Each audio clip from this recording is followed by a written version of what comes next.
George Washington Carver. A path of plants was posted in front of Braxton. Rows upon rows were in perfect order. To the left of him, there were plants. To the right of him, there were plants. Braxton turned around. To his surprise, there were plants there too. I know they said to think bigger, but this is huge, Braxton said to himself. Braxton figured if he was on a real journey, he'd better get to journeying. Braxton walked down the growing green lanes.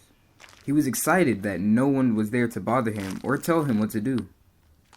With so much space ahead of him, he thought it better to run, so he ran. Braxton ran and ran until he got tired and plopped down right on top of some plants. "What are these anyway?"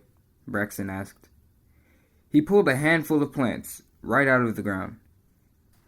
Each of the skinny green stems ended in coarse brown pods.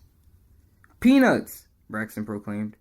He picked apart a pod from the plant and pried it open before popping the peanuts in his chops. "Delicious," Braxton said to no one but himself. He decided right then and there to have a feast. He made a race of pulling, prying, and popping until his stomach was upset. Suddenly, Braxton heard a noise. He looked all around to solve the mystery. Past the perfect plants, he spotted a hat.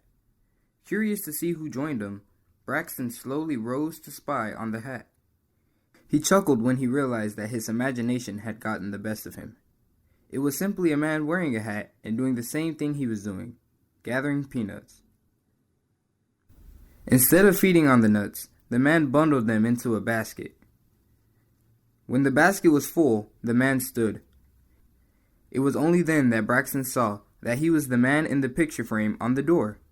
It was George Washington Carver. Braxton followed George Washington Carver into a small shed with a waiting crowd. "Ladies and gentlemen, I want to show you what will save your farms and even save your lives." George Washington Carver spoke lightly to the crowd. Braxton was amazed to watch him turn peanuts into soup, cookies, and candy. He was awed when he saw him use plant pieces for making chicken and hog feed, but Braxton was downright flabbergasted when he used the peanut plant to make dye, glue, soap, and face cream. "All that from a plant?" Braxton asked aloud. The voice from nowhere spoke to him again. "The scientist, inventor, chemist, and botanist, George Washington Carver, made over 300 products from peanuts, and over 100 from sweet potatoes. He helped save the country's farmers by finding new ways to use old things. Now it's your turn. Your adventure, should you choose to accept it, is to find new ways to use old things." Braxton was now standing in his room. Mr. Carver and his watchers were gone. A new way to use old things? Braxton looked around his room. What can I possibly do?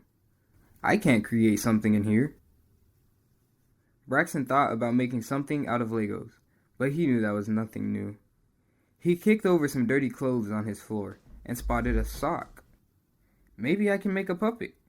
Braxton took his sock and drew a face on it. He put the sock on his hands and looked the sock puppet in its just drawn eyes. "I'm a sock puppet." He made the sock talk while opening and closing his puppet hand. "Oh, I have another idea." Braxton grabbed a dirty t-shirt from his floor.